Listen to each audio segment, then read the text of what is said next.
요한복음 1장 35절부터 42절 교독하겠습니다. 또 이튿날 요한이 자기 제자 중 두 사람과 함께 섰다가 예수께서 거니심을 보고 말하되 보라 하나님의 어린아이로다. 두 제자가 그의 말을 듣고 예수를 따르거늘 예수께서 돌이켜 그 다른 곳을 보시고 물어 이르시되 무엇을 구하느냐. 이르되 랍비여 어디 계시오니까 하니 랍비는 번역하면 성이라. 예수께서 이르시되 와서 보라. 그러므로 그들이 가서 계신 데를 보고 그날 함께 거하니 때가 10시쯤 되었더라.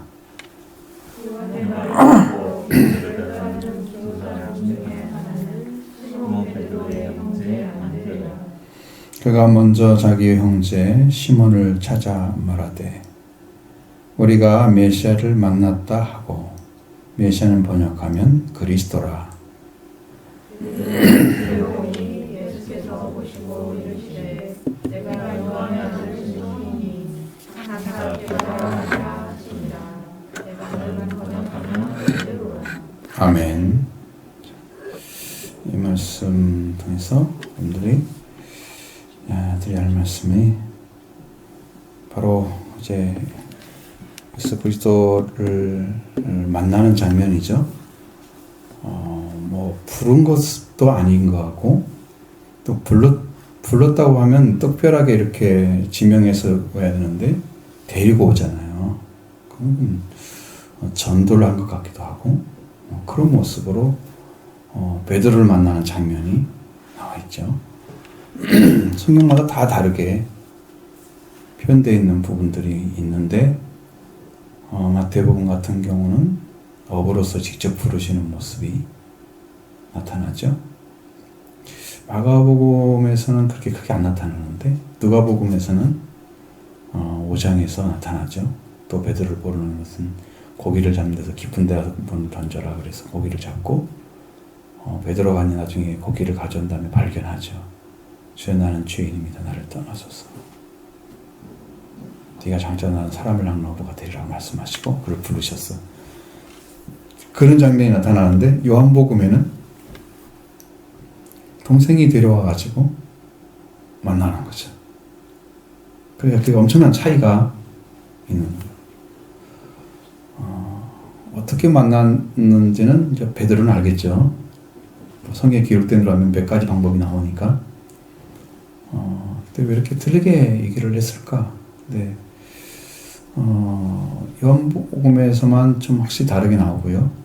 다른 복음서에서는 그물을 분명히 이제 그물을 깁고 뭐 그물을 내리고 그러면서 실제로 고기 잡는 장면이 펼치기 때문에 거기는 갔다고 볼 수가 있는데, 요한복음만큼은 미리 예수님을 만나고 나중에 만났을까? 물고기를 잡는 데서. 왜냐하면 성경이 다 통일을 했을 때 뭔가 한 가지는 통일성을 가지고 이야기를 해야 되는데, 그럼 부른 게 다 다르네요? 다른 베드로예요? 이렇게 날 수도 있잖아요. 이런 면이 좀 어려운 거죠. 아무튼 이런 것에 통합적으로 이해하려면 좀 많은 어려움이 있습니다. 자, 여러분 이튿날이라는 말을 또 사용하고 있습니다. 이제 29절에도 이튿날 요한이, 그리고 나서 35절에 또 이튿날. 그럼 며칠째예요? 정말 이튿날이죠? 그럼 3일째가 되어지면 그 다음 날이 첫날이었으면 그날이 하루잖아요. 이튿날이 그 다음 날이죠. 그러니까 이튿날은 2일째고 여기는 또 이튿날일 때는 3일째가 돼야 되잖아요. 그렇죠? 그 다음에 43절에 이튿날 또 그랬으니 4일째가 되잖아요. 근데 요한복음 2장에 딱 넘어가면 사흘째 되던 날에, 그러니 이튿날이 지금 몇 번 반복되고 있잖아요. 이게 한 번에 이루어진 일처럼 보여야만이 3일째가 맞고, 아니면 이튿날 또 이튿날 또 이튿날 했을 때 이튿날이 날짜가 계속 지나간다고 하면 안 맞고, 그래서 이걸 하루에 이루어진 일로 봐야지 맞는데, 그것은 여기 보니까 사흘째를 맞추기 위해서 그런 것 같아요. 기록하는 데서. 왜 사흘째가 중요하냐면 사흘째는 부활되는 날이기 때문에. 그래서 물이 포도주가 되는 게 부활을 가리키는 거예요. 부활을 가리키는 거예요. 엄청난 그 재료 자체가. 근데 이제 포도주를 만드는 포도주를 이렇게 다 조사를 해보니까 차이가 별로 없는 거예요. 물하고 아주 작은 미세량에서 어떤 부분이 차이가 있어서 이 포도주 색깔과 함께 이렇게 맛이 다른 것을 찾아냈어요. 차이가 많이 없어요. 많은 차이가 안 나요. 포도주하고 물하고. 그런데 우리가 볼 때는 성분이 많이 다른 것처럼 보이잖아요. 여러분이 가지고 있는 생각, 이런 것들이 말씀으로 부활되잖아요. 차이는 별로 안 나요. 근데 거기 사람에서 나타나는 색깔이 달라져요. 영적인 색깔이. 예전에는 그게 몰랐죠. 근데 그래야 다르지. 그래서 이 3일째를 지금 얘기하려고 계속 이튿날로 맞추고 있다. 그걸 영적인 숫자로 생각하세요. 그래야 이해를 할 수 있습니다. 그거 분명히 찾아서 가져온 사람이 있을 거야. 왜 이러시냐고. 성경이 왜 이러시냐고. 이튿날을 왜 몇 번 계속 쓰냐고. 그러면 가나 혼잔치는 사흘째 된 날을 하나 5일째 된 날로 해야 맞잖아. 그렇게 해야. 어쨌든 그렇습니다. 이제 또 이튿날 요한이 자기 제자 중 두 사람과 섰다가, 그 두 사람이 누군가를 보시면, 잘 찾아보시면 알 수 있습니다. 결국 요한을 따랐던 사람들이었다는 것도 알 수 있어요. 요한을 따랐던 사람들이 누군가 보시면 결국 예수님께서 건의심을 보시고 보라 하나님의 어린 양이다 하고 요한이 얘기를 했다. 했습니다. 하나님께서 예수님을 어린 양으로 보내신 거예요. 그래서 우리한테 어린 양이 되어주셨어요. 여러분의 심령에 그리스도의 피가 있다고 하면 어린 양이 있는 거예요. 왜? 피는 양이 흘린 피를 지금 얘기하잖아요. 그 어린 양으로 오신 분이 예수님이세요. 그러니까 예수님 피가 있는 것은 어린 양이 있는 거예요. 그러니까 내 안에 예수님이 어린 양이 계시지 않으면 우리는 아직 속죄가 안 이루어진 거예요. 피의 증거를 할 수 있어야 속죄가 이루어졌습니다. 피의 증거가 필요합니다. 하나님의 어린 양이 그것도 사람들이 드리는 일반적으로 죄를 지어서 범죄해서 제사를 드리는 그런 어린 양 아니고, 그것은 속죄 제물에 필요한 어린 양이잖아요. 여기는 하나님의 어린 양이라고 나온단 말이에요. 그러니까 이것은 하나님께서 우리한테 구분해서 보내신 분을 얘기하는 거예요. 하나님께서 보내서 보낸 거예요. 우리한테 어린 양이 되어주라고. 왜? 인류가 지금 속죄에 들어가지 못하고 멸망의 길을 걸어가고 있는, 그리고 율법이 왔어도 율법으로 구원받지 못하고 살지 못하고 율법으로 세우지 못하니까 율법으로는 정죄밖에 못 받고 그 다음에 회개할 길만 찾는 그 정도의 우리한테 계시거든요. 근데 이제 그거 가지고 구원이 안 되니까 하나님은 당신이 필요한 백성들을 찾아내기 위해서 어린 양을 실제로 보내셨단 말이죠. 우리는 그 어린 양을 믿는 거죠. 그 어린 양을 여러분의 심령에 영접하는 거죠. 그렇게 들어가야 돼요.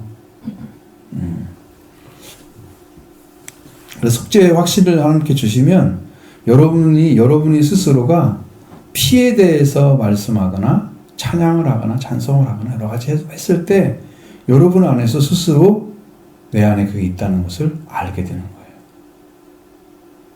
증거할 수 있어요. 피의 증거가 있어야 돼요, 우리는. 피가 없이는, 피 흘림이 없이는 사함이 없다, 용서함이 없다. 있잖아요. 거의 모든 죄가 피로 말미암아 이루어지는 거예요. 그러니까 피가 있어야 되거든요. 지금도 예수님의 피는 여러분을 속죄하기 위해서 흐르고 계십니다. 왜? 주님이 살아계셨으면 그 살아계심이 지금까지 있기 때문인 거죠. 그 어린 양을 보신 분이 돌아가셔서 다시는 살아나지 않으셨으면 그 어린 양이 계신 것은 효과가 없는 거죠. 돌아가셨기 때문에 부활되셨잖아요. 그러니까 지금도 효용이 있는 거예요. 그분을 안 믿어드리면, 그분을 믿지 않는다면, 그것은 우리는, 사실은 이제 소망이 없는 거죠. 왜 소망이 없을까? 하나님 나라에 간다는 소망이 어디서 생겨요? 어디서 여러분의 심령 가운데, 어디에서 그 말씀이 나왔어요, 여러분? 그냥 믿었지만, 난 한성부 갈 거야? 근데 그것이 여러분 안에 정말 이루어진 상태라면, 무엇으로 그걸 확인할 수 있고 왜 그게 왔는지도 알고 있어야 되거든요. 많은 분들이 결과만 좋으면 된다고, 과정은 어떻든, 우리가 서울 갈 때 부산을 돌아서 가든 그냥 반드시 올라가든 어디로 가든지 결과만 되면 된다 그러잖아요. 근데 기독교는 결과만 좋은 게 아니에요. 과정이 좋아야 돼요. 과정이 클린해야 돼요. 정말 깨끗하게. 예수 그리스도가 그래서 그 죽음으로 들어가시고 부활되시고 그 다음에 그것들이 정말 과정이 확실한 거예요. 그것이 분명하기 때문에 우리의 믿음도 정말 분명해져요. 이게 지어낸 얘기처럼 들려지면 지금 내 안에 여러분과 저 안에 이제 성령이 일을 하면 여러분 안에 기쁨이 있을 거예요. 그리고 또 여러분 스스로가 성령의 증거를 받겠죠. 받게 되면 말씀이 오거나 내 안에 확실한 기쁨이나 은혜와 어떤 것들이 계속 내려온단 말이에요.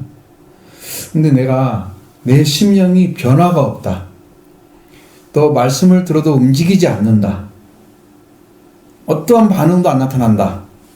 이것은요, 굳은 땅이에요. 내 심령이 굳어 있는 거예요. 그러니까 말씀이 들어와서 이렇게 막 해도 내 심령이 반응을 하지 못해. 이건 뭐냐면 죽어 있는 땅이야. 그 땅을, 죽은 땅을 기경해야 돼요. 다시 다 갈아엎어야죠. 회개시켜야 됩니다. 그러니까 마음이 변해서 요한의 세례가 뭐가 달라요? 마음이 바뀌잖아요. 그래서 자식의 마음이 어디로 가요? 아버지께로 향하고, 아버지의 마음이 옛날에는 다 갈라져서 서로 아무 관계도 없이 살았는데 이게 방향이 딱 바뀌어서 아버지는 자기 아들은 아버지의 마음이 하나가 돼가지고 회복이 이루어지잖아요. 마음이 안 변하는 것은 회개가 안 됐다는 뜻입니다. 안 움직인다는 뜻. 그러니까 이 속죄를 입었다고 하는 것은 이미 이제 회개가 이루어지고 하나님 우리를 받으셔서 우리의 죄를 다 덮으셨다는 의미거든요. 근데 우리가 살다 보면 여러분의 심령이 좀 답답해지고 잘 안 믿어지고 뭔가 좀 막혀있는 것 같고 막 그러잖아요. 그런 것들을 속히 찾아내서 순간순간 회개를 하셔야 됩니다. 그러면 그때마다 성령이 오셔서 인도해 주십니다. 여러분을 변화시켜 줍니다. 그래서 날마다 조금씩 변하는 것이 그게 날마다 죽는 거고 죽 때문에 변화가 있는 거예요. 나를 부정하지 않고는 절대로 변하지 않죠. 예수님 안 따라가셨죠. 십자가로 지는 삶은 그 이상의 삶이니까 내가 다른 생명으로 살아가는 거니까 그 이상의 삶이죠.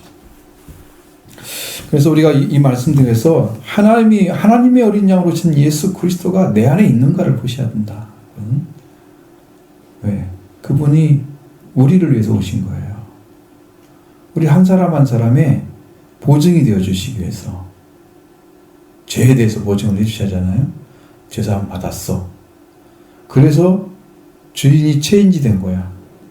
하나님의 어린 양이 나의 주인 되신 거예요. 내 안에 오셔야 돼요.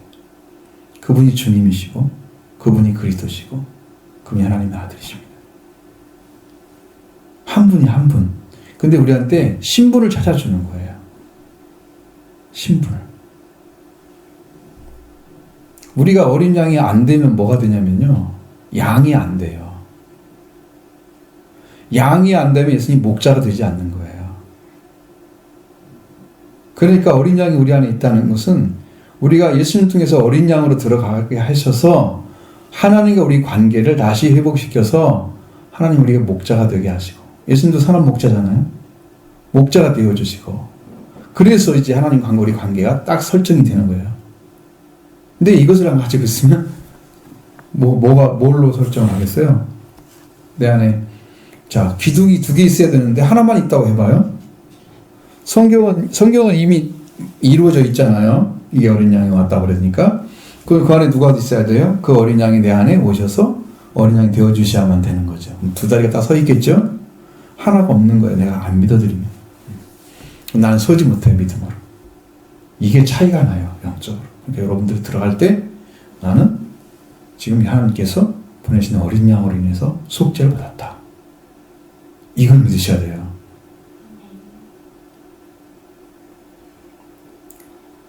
하나님이 답답하신 것은 뭐냐면 성경이 예수님이 이루신 것에 대해서 말씀하고 있는데 우리는 이루신 것에 대해서 모르고 있다 그 말이야. 그 말은 다시 바꿔서 얘기하면 내 안에 그분의 말씀을 믿는 믿음이 없다 그거죠. 하나님은 이뤘다고 하는데 나는 안 믿고 있다 그 말이에요. 그럼 불신이잖아요. 회개하셔야죠. 안 이루어질 수가 없어요. 내 안에 오지 않을 수가 없어요. 내가 믿는데. 근데 난 모르겠다? 그럼 여러분이 믿지 않기 때문에 모르는 거예요. 그러면서 믿음이 없다 말하면 안 돼요. 안 믿으면서 믿음이 없다? 그러면 누가 언제부터 믿음이 있었어요, 나는? 그럼 어떤 사람은 언제부터 믿음이 있냐 물어보세요, 그 사람이. 언제부터 믿음이 있었어요? 내가 말씀을 받아들이고 믿을 때부터 믿음이 생기기 시작했다. 분명히 할 거예요. 그때부터 기도도 되고 그때부터 은혜 사모하고 그때부터 들어가기 시작했어 라고 얘기할 거예요. 그러니까 다른 말씀 하지 마시고 안 믿어지면 회개하시면 돼. 내가 안 믿고 있기 때문에 안 믿는 거야. 안 믿어지는 거야. 나의 문제인 거지 성경의 문제가 아니거든. 그래서 주님을 향해서 여러분 가시면 그때 주님이 이제 메시아 그리스도인 걸 알려준단 말이죠. 여러분한테 찾아지죠.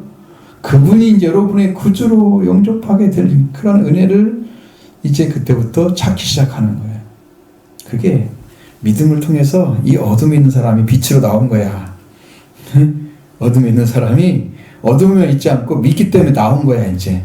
그러니까 드디어 보이기 시작하는 거야. 메시아가 누구지? 내가 그분을 만나야 돼. 그 예배를 따라 가잖아요. 그 예배를 따라 동방박사 가죠. 그분이 별을 안 찾고 있었어 봐. 어떻게 그 별을 만나겠어요? 찾고 있었으니까 만났죠. 여러분들 믿음을 가지고 말씀을 믿었으니까 그게 믿어지는 거죠. 그게 시작이란 말이에요. 그게 빛으로 나오는 거야. 그랬을 때 우리의 모든 불의를 예수님의 피로 씻어주시고 할렐루야. 이게 이루어질 줄 믿습니다. 이게 믿음으로 들어가는 방법이야. 그러니까 굉장히 단순한 거예요. 하나님은 우리한테 그렇게 믿기를 원해요. 이게 너무 쉬운데 안 믿어지는 건 좀 이상해. 제가 믿었던 방식은 100%야. 아버지 말씀이니까. 의심의 여지가 없는 거지. 응? 하나님은 내 아버지인데 아버지가 나한테 말씀하신 거야. 그래서 내가 믿는 거야. 의심의 여지가 없어. 나는 그런 관계에 있어 지금. 우리가 확신을 못해서 잘 몰라서 그렇지 여러분과 지금 하나님 관계는 지금 그런 관계에 있어요. 아멘. 그런 관계에 있는 거야. 그냥 여러분이 설정하는 게 아니야. 하나님이 그렇게 만들어주셨어요. 여러분 마음속에서 그냥 믿는 믿음이 이게 시작이구나. 그냥 받아들이는 게 먼저 시작이구나.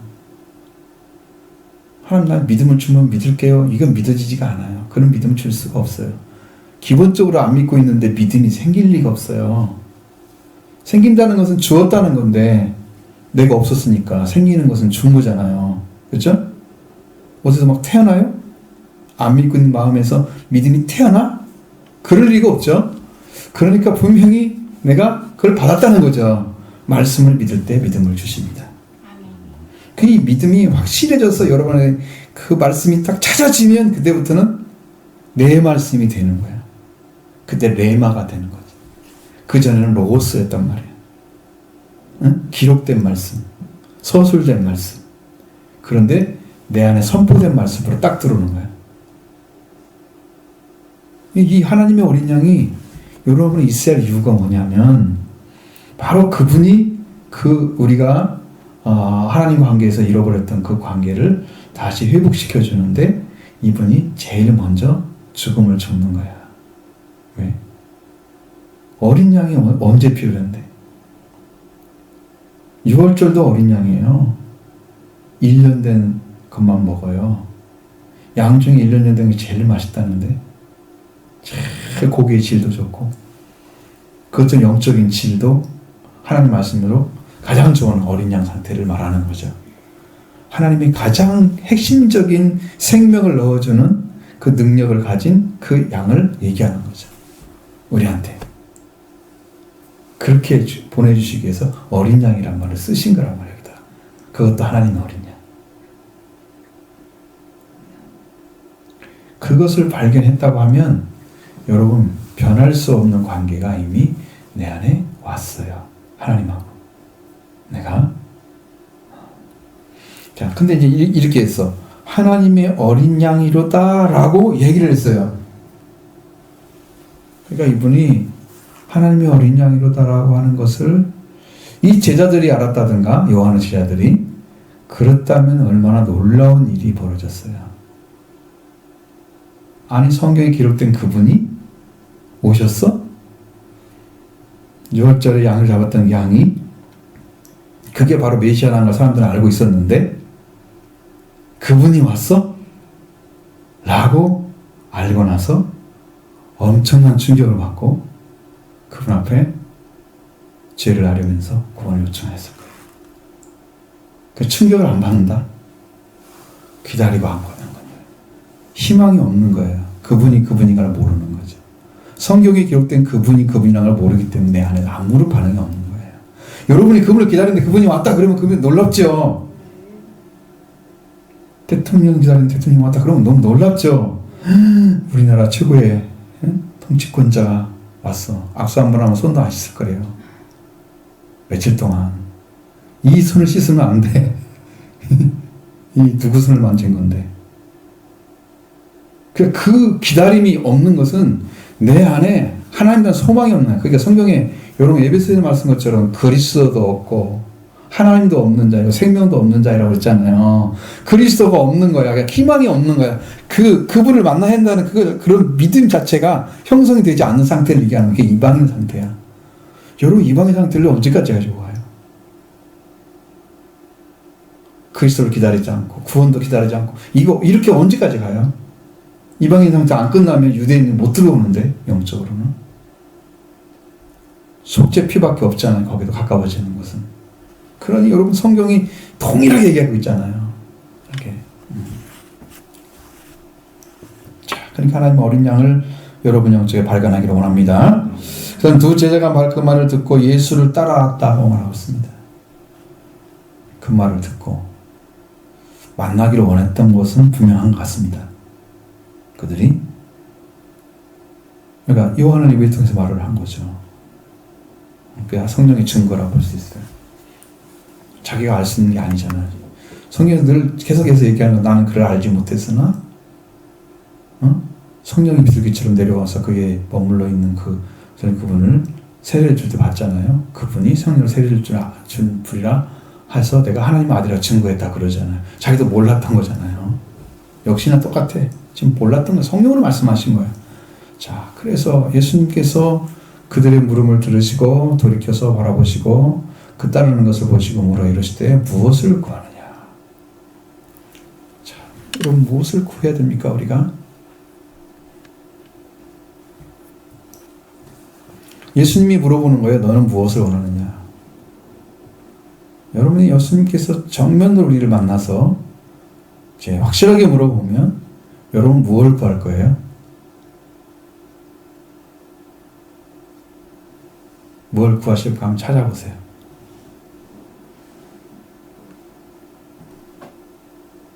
지금부터 한번 찾아보세요. 최소한 속죄라도 구해야 한다고 그래야 할 거 아니야. 아무것도 준비 안 돼 있으면 어떡해? 안 되죠? 무엇을 구하느냐? 근데 여러분 예수 그리스도 한 분만 완전하게 나의 주인이 되어주시면 구할 것이 없어요. 통치가 그를 통해서 이루어지기 때문에 구할 것이 없어요. 그분만 의지하면 돼요. 더 의지하면 돼요. 예수님 통해서 하나님의 형상을 더 회복하면 돼요. 더 말씀에 완전해지면 돼요. 그러니까 그분 한 분만 있어도 충분해요. 왜? 그분 한 분으로 인해서 인류가 다 구원을 받았기 때문에 더 이상의 구원은 필요가 없어요. 완전한 구원이에요. 보 선생님처럼 와가지고 거짓된 걸로 할례가 필요하다고 가르치는 이런 거짓 선생들이 바울의 얼마나 힘든 그 열정을 쏟아 부으면서 말씀을 쏟아 부었는데 그렇게 거짓말쟁이들이 와가지고 거짓 선생님 그래서 오늘 어지럽히는 교회에서 얼마나 공격을 합니까? 그죠? 저주를 받아라 했잖아요. 그러니까 우리는 그대로 믿으면 돼. 한 분만 있으면 됩니다. 예수님 한 분. 그분이 그분인 걸 찾아줘야 되거든요. 그 하나님 보내신다고 하는 그분을 찾아내야 돼요. 무엇을 구하나 여러분 묻고 있습니다. 여러분도 구하시기 바랍니다. 무엇을 구하기 원하십니까?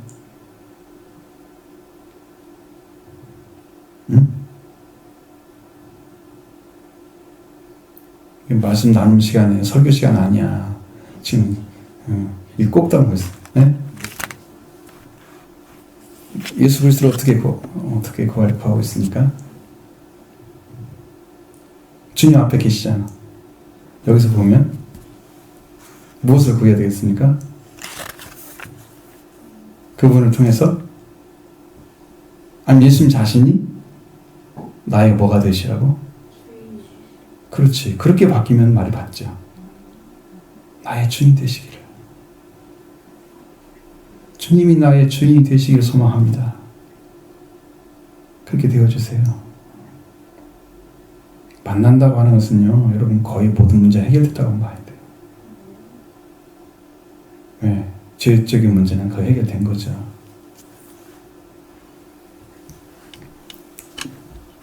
그러니까 이 제자들은 딱 하는 말이 랍비여 어디 계십니까? 라고 물어봤습니다.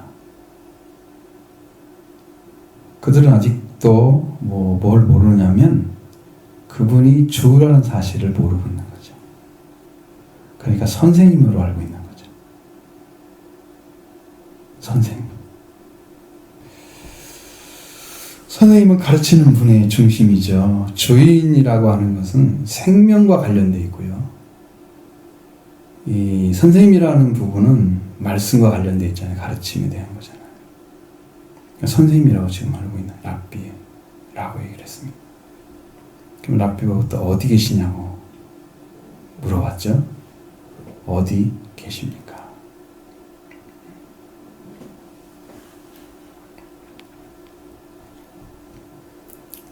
그러니까 예수 그리스도가 어디 계신가를 물어보고 보는 사람들은 지금 예수님을 만났던, 예수님이 돌아다니면서 계셨던 어디 여튼 길거리 지금 걷다가 본 거잖아요.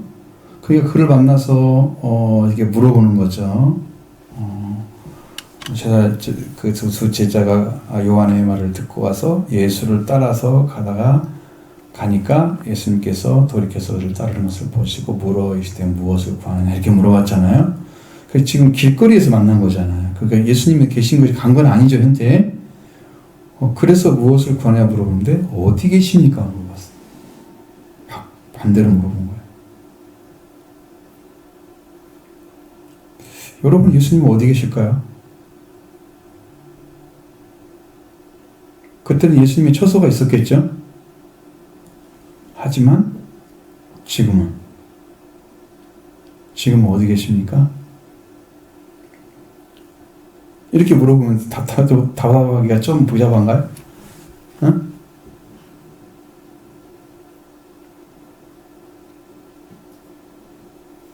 많은 사람들이 그러잖아. 이제 그러면 교회 한번 와봐. 그러면 거기서 있을 거야. 그런 얘기 하죠. 뭐 그런 얘기도 하고 저런 얘기도 하고. 예수님은 와서 보라 그렇게 말씀하시네. 실제로 계신 길을 보라는 거죠. 만나라는 거죠. 그러니까 훨씬 더 중요한 부분은 예수님이 계신 곳을 알아야 돼. 지금은 어디 계실까요?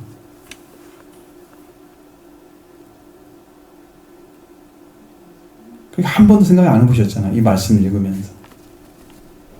어디 계실 것 같아, 지금 주님이? 하나님 나라에 승천해서 계실까요?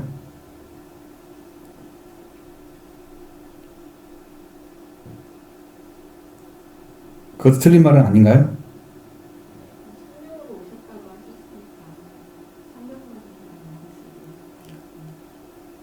성령 받은 사람들 가운데 계시죠, 주님은. 그 다음에 성령 받은 사람들이 모여있는 그곳에 주님이 계시는 거죠. 그래서 너희가 내 이름으로 모이는 곳에 두 사람이 모이는 내가 그 중에 있다. 예수님의 이름 때문에 와 계시는 거잖아요. 예수님이 두 사람 모였는데 육체로 계실 때는 와서 계시면 저쪽에도 예수님으로 모이고 저 모이면 어디 가서 계실 거예요? 그러니까 영이 아니면 해결이 안 되죠. 해결이 안 되죠. 그럼 지금 여기서 계신다 그럼 여기 계시면 여러분 예수님으로 모였잖아요. 여기서 계시는 거죠. 그럼 여러분이 이제 실제적으로 내 마음에 내 중심에서 정말 믿고 있는 믿음을 가지고 주님이 와 계신 것이 너무 확실히 되니까 고백할 수 있죠. 그 고백하는 그 가운데 여러분도 고백하고 또 옆에 있는 분도 고백하고 한 분 한 분 다 고백한다고 하면 주님이 이 안에 계시는 거예요. 우리 안에 계시는 거예요. 우리들 안에. 개인적으로도 계셔요. 개인적으로. 그 개인적으로 계신 주님을 어떻게 만나? 다른 사람이? 나하고 주님만 만나는 거잖아 지금. 그걸 그 사람이 만날 수 있도록 하려면 어떻게 해야 돼요? 주님이 영으로 계시잖아요. 그 성령이 역사하시는 그 가운데 사람이 오게 되면 만날 수 있어요. 근데 이제 교제를 하게 되면 그게 알 수 있어요. 성령이 역사를 하면 운행이 돼요. 성령으로. 그죠? 대화를 하면 서로 대화가 잘 돌아가. 안 막혀. 성령이 운행하시는 거야. 교제는 떡을 떼는 거예요. 빵을 먹고 마시는 거예요. 예수님의 순전한 살과 피를 마시는 거예요. 그 영적인 교제는 여러분한테 어마어마하게 중요해요. 오직하면 사도신경이 나와요. 그런데 성도 교제와 엄청 중요하니까 나왔죠. 교제가 없는 것은 신앙에서 굉장히 힘들어. 낙제점이에요. 계속 혼자 공부하는 거예요. 여러분 학교에서 공부하는 거 많은 사람하고 같이 하는 것과 혼자만 하는 거 어떻게 달라요? 많은 사람이 너무 많아서 힘들지만 적당한 사람이 있을 때는 훨씬 수련의 효과가 있잖아요. 분위기도 있잖아요. 혼자 하는 거 안 되죠. 신앙도 똑같아요. 혼자 신앙하는 것은 너무 힘들어요. 이 내 생각이 맞는 거 안 맞는 거 전혀 알 수가 없어. 어떤 기준도 잘 찾아내지 못해. 혼자 알고 해야 되니까 그것처럼 힘든 게 없어. 그러니까 교제가 항상 필요한 성도들은. 교대교회는 항상 교제를 했잖아요. 집에 모여가지고 떡을 떼며 성경 빵을 나누면서 서로 교제하는 삶을 엄청 많이 살았단 말이에요. 그게 성령 받은 사람들의 모습이에요. 이 억지가 아니고 실제로 그게 하고 싶은 거예요. 그렇게 돼요. 그러니까 오늘날은 여러분 교회 안에 여러분이 예수 이름으로 모여서 여러분들 믿는 믿음을 가지고 서 있으면 여기에 주님이 계시는 거예요. 그래서 제가 말씀드린 것처럼 우리가 성령으로 충만해서 은혜 가운데 있을 때 여기서 임재하시는 성령을 다른 사람이 와서 보고 같이 만나게 되면 여기서 구원을 받게 된단 말이에요. 다른 사람들이. 우리가 이 역사를 못하고 있다면 다른 사람이 와도 구원을 시키기가 어려워. 왜? 나도 안 믿고 있는데 누구한테 무슨 얘기를 한마디라도 제대로 해줄 수 있겠어요. 그죠? 여러분이 믿는 믿음이 엄청 중요하다. 나뿐만 아니라 다른 사람 살릴 수 있기 때문에 교회는 그런 역할을 해줘야 된단 말이에요. 예수님 와서 뭐라고 그랬죠? 예수님이 있는 데를 가봐야죠. 여러분도 만나기 위해서. 그죠? 와서 보라. 그러니까 그들이 어떻게 했어요? 계신 데를 가서 봤죠? 그리고 그날 함께 거하니. 때가 10시쯤 되었더라. 지금 10시면 몇 시쯤 됐나요? 10시. 응? 3시면 몇 시에? 3시면 우리가 몇 시예요? 3시면 9시죠. 5시면 6시면 12시. 그럼 10시면 몇 시예요? 오후 4시쯤 되잖아요. 그래서 좀 있으면 어두워지겠죠? 그러니까 이제 집에 가서 거하시다가 한 10시쯤 되었더라. 그날 함께 가서 계신 데를 보니, 계신 데를 보고 그날 함께 거하니. 때가 10시쯤 돼서 한 4시쯤 가서 거기서 밥도 먹으면서 아마 대화를 나누게 됐던 그런 거죠. 교제가 시작된 거죠, 거기도. 주님하고 직접 교제하면 얼마나 놀랍겠어요. 그죠? 그냥 있는 거 다 많은 부분에서 나눌 수 있으니까 최고의 축복을 받은 거예요. 주님하고 교제한다는 거. 영적인 교제는 여러분 기도잖아요. 기도를 통해서도 주님과 교제하죠. 그런 은혜가 내려주시고 또 대답하고 굉장히 힘들긴 하지만 이게 필요해. 이렇게 하시고 요한의 말을 듣고 예수를 따르는 사람 중에 하나는 시몬 베드로 형제 안드레였다고 말씀하고 있잖아요.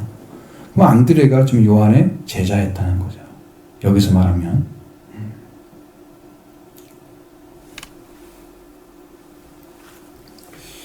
자, 요한의 제자 중에 있었다. 그 얘기를 하고 있습니다. 그래서 자기 형제한테 먼저 가는 거야. 자기 형제 시몬을 찾아서 가서 어린 양을 만났다고 얘기하지 않고 메시아를 만났다고 얘기를 해요.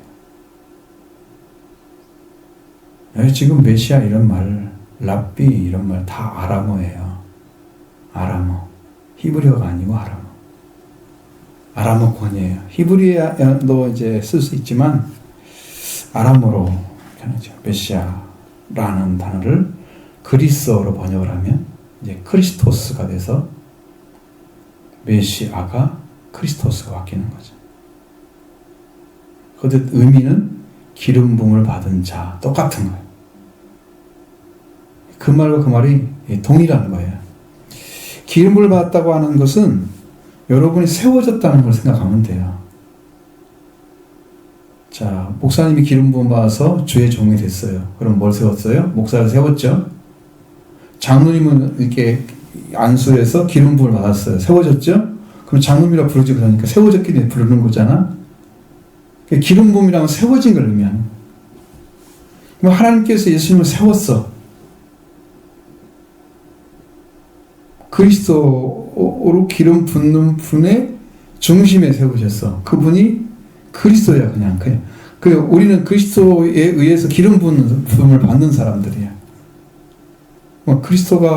우리는 그리스도가 될 수가 없어요. 그래서 우리가 그리스도가 세워질 수가 없어. 우리 그리스도가 될 수가 없는 거야. 그래서 그리스도가 여기다 저기다 할 수가 없는 거야. 우리 그리스도 세워질 수가 없어. 그분은 하나님이 세우신 첫 번째 기름 부은 자예요. 그래서 성령이 첫 번째 내려올 때 세례 요한을 통해 새로운 때 내려오잖아요. 다른 사람은 그런 얘기 안 나오는데 예수님만 나오는 거야. 왜? 그분이 세워졌기 때문에 성령이 내려오신 거야. 성령이 이제 옛날에는 기름 부음이잖아요. 지금은 성령이고 기름 부음을 써요. 받으신 거죠. 먼저 성령의 기름 부음을 받으시고 예수님이 세워진 상태. 33절에도 그게 나오잖아요. 32절부터 말씀 보면은 이스라엘을 나타내는데 물세례를 줬다고 얘기하면서 요한이 말하잖아요. 성령이 내가 보면 성령이 비둘기 같이 하늘에서 내려와서 그 위에 머물렀더라. 이걸 봤다는 거지. 근데 이제 나도 알지 못했는데 나를 보내신 이가 물로 세례를 베풀하신 그이가 말씀하실 때 성령이 내려서 누구 위에 머무르는 것을 보거든 그가 성령을 세례 베푼 줄 알라라고 말씀하셨기 때문에 내가 보고 그가 하나님의 아들이심을 증언했다 그러잖아요. 이게 하나님의 아들 세워진 거잖아요. 하나님의 아들로. 예수님은 하나님의 아들로 오셨죠. 오실 때 근데 성경에 보면 하나님의 아들이란 말을 쓰질 않죠. 처음은 뭐라고 써요? 대부분이? 마태복음에서는 뭐라고 써요? 처음에 나올 때 예수가 뭐라고 써요? 뭐란 예수가? 아니 성경을 찾아보지 왜 자꾸 딴 데를 쳐다봤어? 응? 예수님이 처음 태어날 때 얘기하는 나오면 지금 내가 물어보는 거잖아.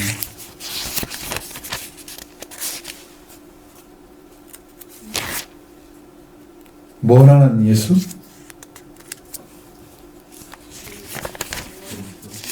그렇죠. 그리스도라 칭하는 예수가 나왔다 그랬잖아요. 16절에. 그죠? 하나님의 아들이라고 얘기 안 하잖아요. 다 그리스도만 얘기하잖아 지금.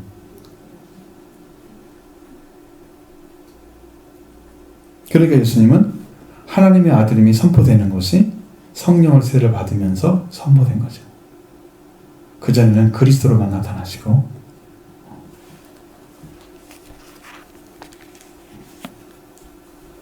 요한이 이제 그걸 증언한 거야. 하나님의 아들이심을 증언했다. 성령을 세례를 부니까 증언했다. 그렇게 해서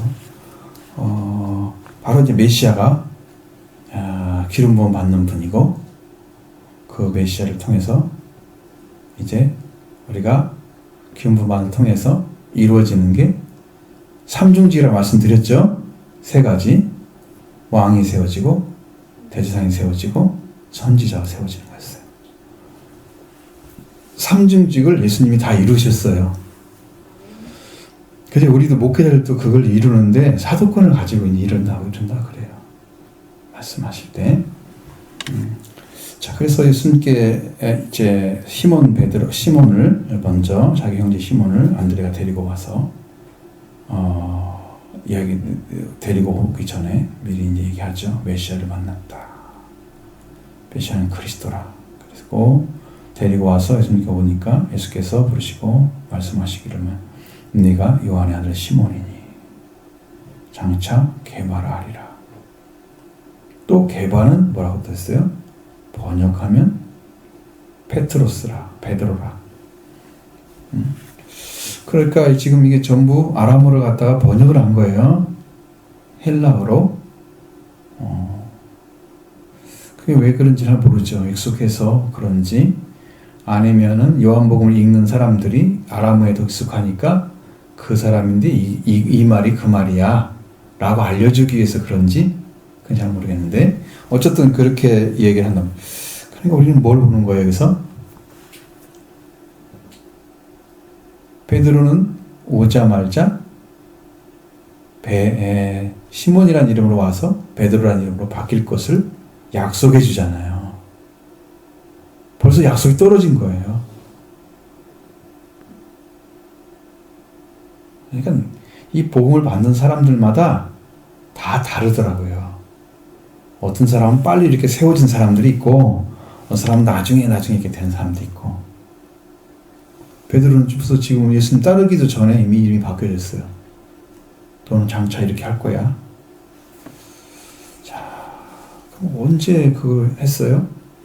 예수에 대해서 당신은 그리스도 살아계신 하나님의 아들이라고 고백할 때에 베드로가 됐죠. 그 고백이 영원히 음부의 권세에 이길 수 없는 권세를 가진 그 반석이 되는 거예요. 그 고백 위에 교회가 세워지는 거예요. 그러니까 교회도 여러분들이 다 와서 지금 교회가 되시잖아요. 한 분 한 분이 여러분이 예수 그가 누군가를 정확하게 알고 고백하면서 그분을 따르고 있는 신앙을 가진 사람들을 교회라고 하는 거야.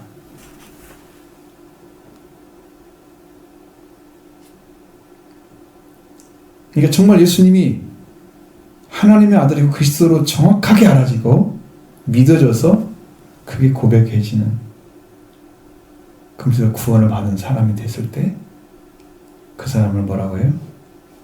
교회라고 한단 말이에요. 그 베드로가 그런 고백을 통해서 자기가 세워졌잖아요.